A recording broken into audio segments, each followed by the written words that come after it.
I'm Charles McFarlane. I'm a journalist and costume historian, and today we're here to talk about the U.S. Army tanker jacket from World War II.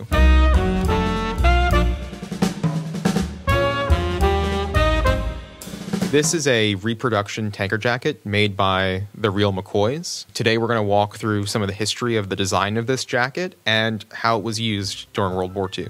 So the tanker jacket actually isn't its name. Right, so the name of the jacket officially is the Winter Combat Jacket. It was designed for the armored troops during World War II. It has elastic at the collar and then also elastic cuffs on the sleeve as well. All of that was introduced for armored troops to replace the large wool overcoat, right? So kind of imagine like kind of your classic formal overcoat. They found pretty quickly, even before the war, that really wasn't going to work for kind of the inside of a cramped tank. It was decided to kind of come up with a full uniform, not just a jacket that could be used for for tankers.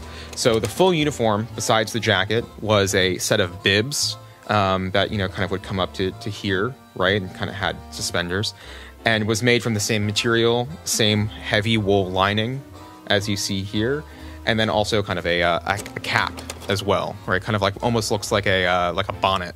That was also kind of you could secure under the chin, and that was the full kind of winter combat uniform. So you can see it's rather cropped and short. I mean, it's essentially a khaki bomber jacket, right? It's kind of has all of the hallmarks that you would find in an MA1. But the reason why it's cut like this was really to allow for a fuller range of movement inside the tank, right? Honestly, immediately it was a huge success. This was an incredibly warm and well-loved and versatile jacket, and soon it found a lot of purchase outside of the armored corps as well, right? So you see these being worn by infantry, a lot of officers, especially in the European theater of operations and in Italy, were wearing these as well. So it wasn't just tankers. It's designed for to be worn over bibs, so it's cut extremely oversized, right? So these are one of like only a handful of items during World War II that the U.S. Army sized in small, medium, and large instead of kind of your normal chest size, right? So like a 38 regular, 40 long, etc. And part of the reason for that is that these things are huge. And that was really designed to be able to layer underneath it, right? So you have sweater, the bibs, etc.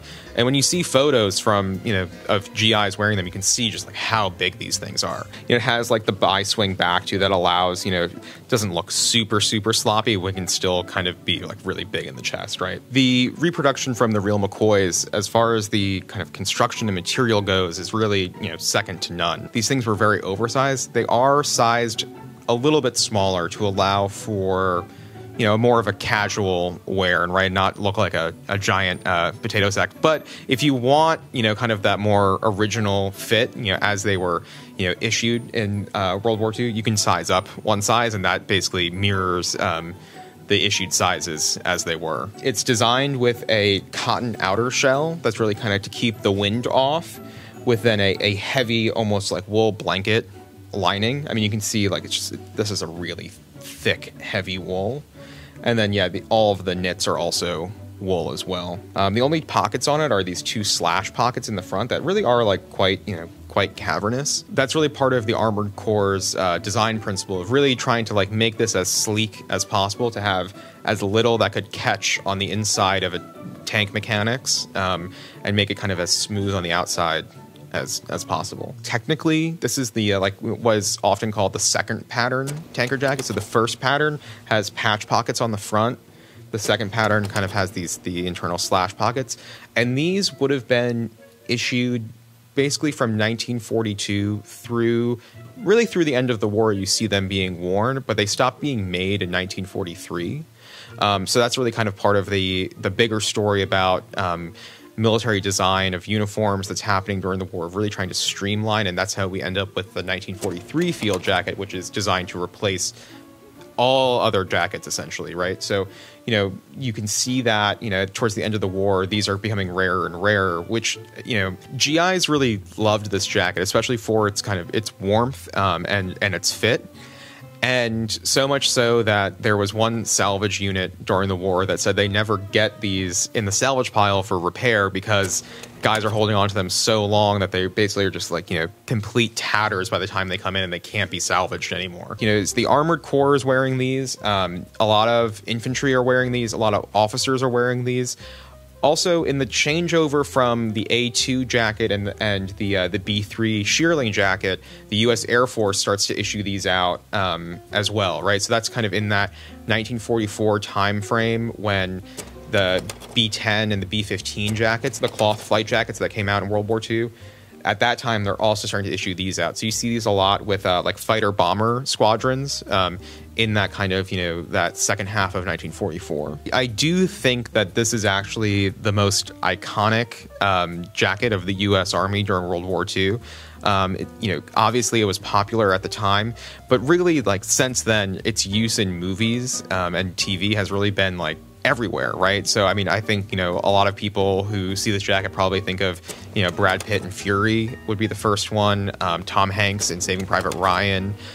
This jacket pops up a lot in the kind of those like big Hollywood movies. And I think you see it a lot as, a way to make one character stand out in a sea of other jackets, right? Yeah, I'd say like, a really great example and maybe my personal favorite of like a tanker jacket on film would be Steve McQueen in Hell is for Heroes. He stands out and you kind of know he's the main character. Oh, yeah, of course. Oh, my God. Yeah. Robert De Niro in Taxi Driver, a non-military movie with lots of military jackets. Yeah, I think that's probably where a lot of the appreciation for the jacket comes from in the kind of more like in the repro market. It's a great jacket. Yeah. It's like an incredibly warm jacket. That can't be like overstated. Like, I think a lot of people, they know the like the deck jacket and that kind of thing, but I think it's just as warm. I think probably people are going to take issue with that. But this thing is like so heavy duty, man. And not just, kind of the heavy wool lining, but also just to have like that cotton shell that can kind of keep the wind off too. I'd say another great example of like a famous like tanker jacket is, Bill Malden, the cartoonist, who did a lot of cartoons of GIs during the war. He always had his two main characters, Willie and Joe. A lot of times they're in tanker jackets. And you can start to see that kind of what I'd said previously about the salvage units, like they're always ripped and tattered and dirty. They're one of the rare jackets to get. And I think a lot of that has to do with A, they stopped making them in 1943. B, guys wore them till they were, basically in rags. And I think lastly, like, these are an incredibly practical, good-looking jacket that after the war, a lot of, if they were hitting the surplus market, they were going to be worn. So I think kind of all of those factors combined make them kind of a hard one to find these days. Even a deck jacket, you see those pop up a lot more than this. Which is why I think, like, again, like having repro options for these are so good. Like it's nice to be able to like kind of pick one up in like, your size and be able to like, beat it up and like wear it right. I think that might be a wrap on the tanker jacket. Thank you so much for watching, and hopefully we're going to be back soon with more military jacket history. We'll see.